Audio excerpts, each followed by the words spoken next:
Hello, আসসালামু আলাইকুম রহমতুল্লাহ।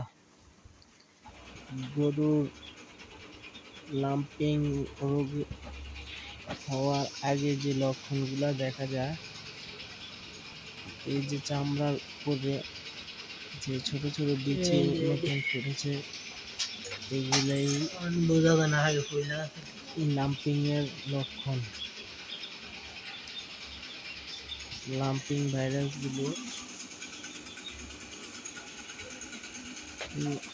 ছোট ছোট বিচি থেকে বড় হয়ে ফোসকা উপরে চামড়া নষ্ট করে ফেলে।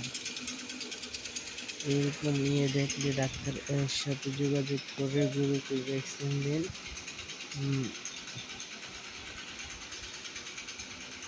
ধন্যবাদ সবাইকে।